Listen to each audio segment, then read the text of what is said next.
Hoy, jueves 30 de julio del 2020, nos encontramos una vez más en los jueves de finanzas y el tema que nos ocupa hoy es empresas, decisiones fundamentales.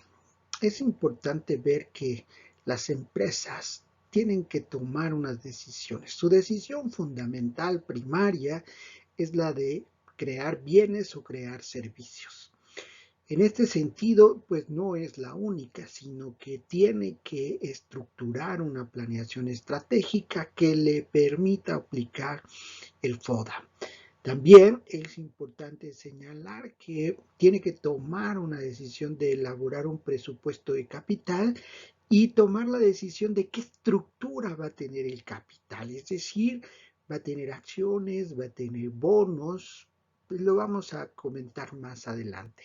Y desde luego la administración del capital del trabajo. Pero además de ello, vamos a ver algunos otros elementos adicionales que le van a implicar una toma de decisiones, es decir, en el ámbito fiscal, en el respeto a la normatividad, en el medio ambiente y algunas otras consideraciones.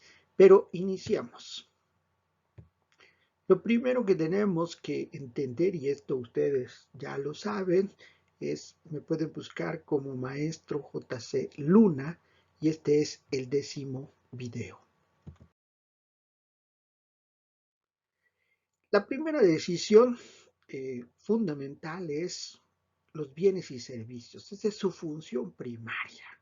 Y esto no importa qué tipo de empresa, desde una pequeña, una micro, una mediana empresa e incluso las grandes. Y todas tienen que tomar una decisión de producir bienes o de proporcionar servicios.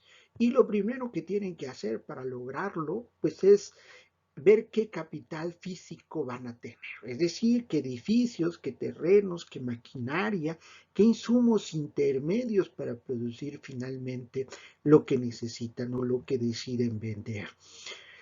Desde luego también hay un capital financiero, es decir, qué tipo de acciones.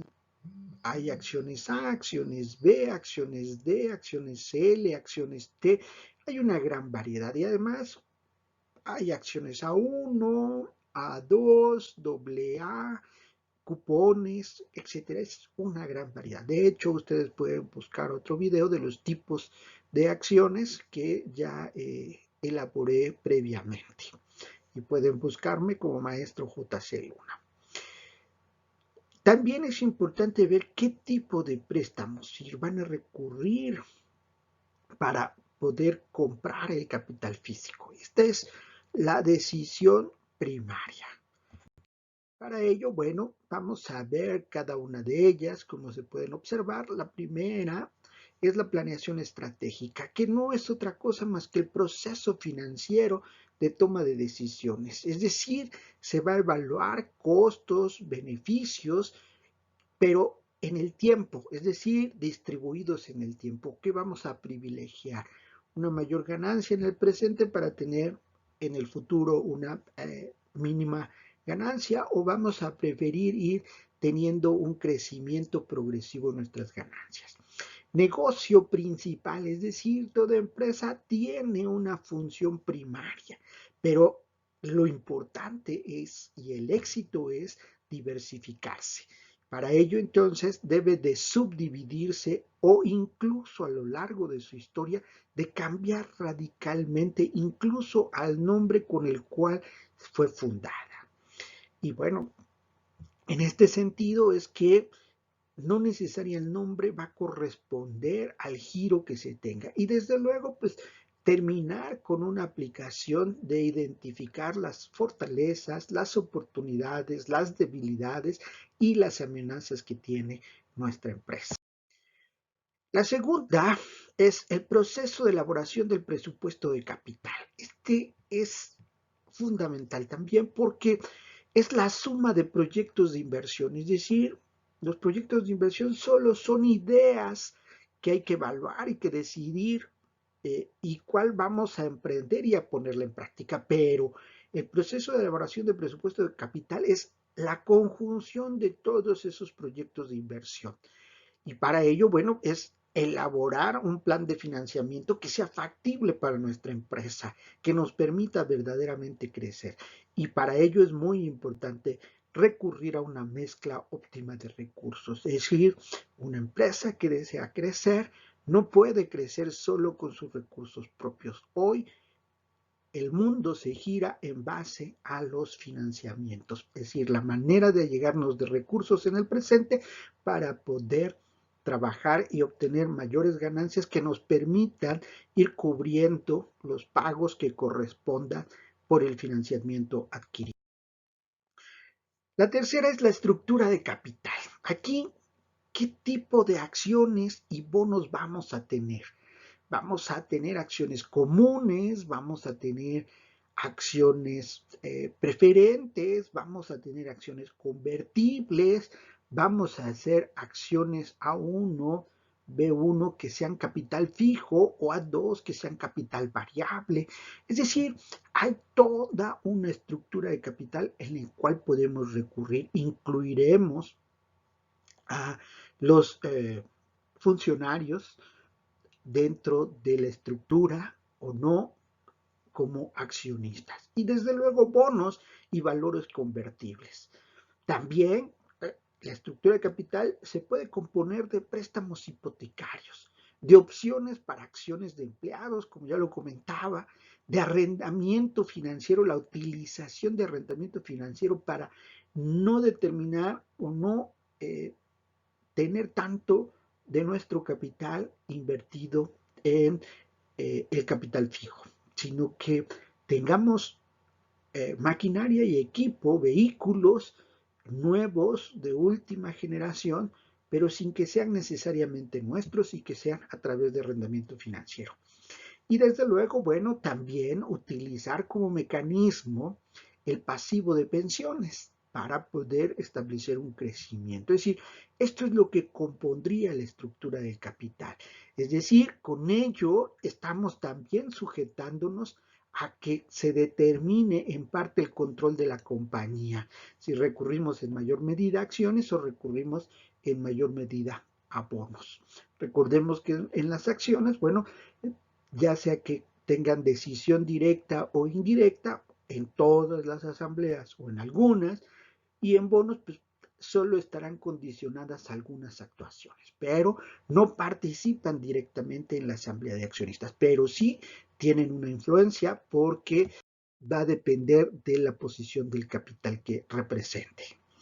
Y bueno, también está la administración de capital de trabajo, es decir, el manejo de entradas y salidas perfectamente sincronizadas. Es decir, una empresa puede ser enorme, pero debe tener mucho cuidado con el flujo de efectivo. Es decir, que los gerentes administren muy bien lo que está entrando para cumplir con lo que necesariamente se va a salir. Es decir, hay que tener un equilibrio del activo circulante contra el pasivo circulante. Y aquí, bueno, podemos ver varias razones financieras que nos ayudarían y una de ellas es la prueba del ácido en donde quitamos los inventarios para ver efectivamente cuál es el efectivo que tiene una empresa para poder cubrir. Y también es importante entender que si una empresa tiene mucho capital y no lo invierte, pues está deteniendo su crecimiento. Entonces hay que jugar muy bien con esto. Y desde luego, bueno, hay que ver que si tenemos excedentes, pues hay que invertirlos eficientemente. Estas cuatro decisiones finalmente son algo muy importante que hay que entender para las empresas, pero que se van a ver influenciadas de manera directa, interna y externa por los elementos que vamos a continuar mencionando. Primero, tecnologías, es decir, ¿qué tanto la empresa está a la vanguardia del manejo de los equipos? Es muy importante entender que una empresa puede tener una gran inversión en tecnología y con esto acelerar los procesos o incluso mejorar la calidad. Entonces, hay que tener muy presente y además, hoy por hoy, en los últimos días, en los últimos años, la tecnología juega un papel preponderante en las empresas. Por ello, hay que tener mucho cuidado en las decisiones que las empresas deben de tener para el manejo de tecnologías. Y desde luego, hoy está tomando un elemento fundamental el capital intangible, y dentro de ello no solo son las marcas, el software, las rutas, sino el personal. Es decir, cuánto tiempo tardamos en capacitar para que sean eficientes. Y además, hoy por hoy está entrando un nuevo elemento que es el trabajo en casa, llamado home office, en el sentido donde vamos a preparar a nuestro personal, lo vamos a capacitar y no lo tenemos que perder, sino lo tenemos que aprovechar. Es decir, la decisión es cuidar a nuestro personal. Y desde luego hay algunas decisiones que van a ser fundamentales y dentro de ellas, bueno, es entender el ambiente regulatorio, es decir, la norma que establecen los gobiernos en la cual nos vamos a mover. Y hay que tener mucho cuidado porque el no cumplimiento de la norma implicará grandes erogaciones adicionales para el Estado.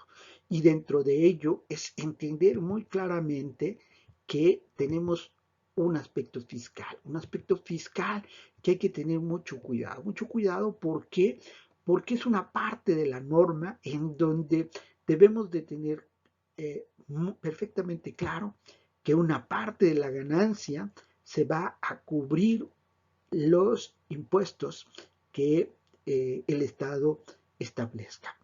Y en este sentido hay que tener una administración muy clara, muy precisa, que nos cumpla con la normatividad en el ámbito fiscal.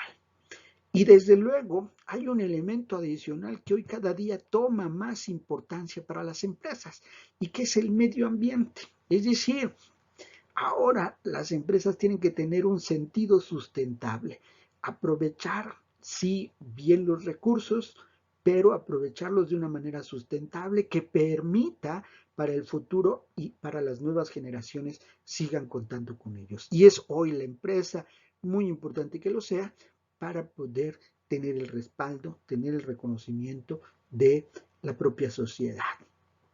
Y no olvidemos un elemento que va a estar sujeto al medio externo, que es el aspecto competitivo, es decir, nuestras empresas que van a tener el mismo producto de bien o servicio y que van a competir con nosotros y que van a determinar y nos van a exigir cada día más. Y recordemos que hoy hay algo muy importante y que no debemos de perder, que es la globalización. Hoy lo global nos está llevando necesariamente a ser más competitivo y a trabajar de mejor manera. Estas son las decisiones fundamentales. Por su atención, muchas gracias. Este es el 10º video de todos los jueves sobre finanzas. Recuerden, pueden buscarme como Maestro JC Luna. Por su atención, muchas gracias. Nos vemos el fin de semana con narraciones literarias. Hasta la próxima.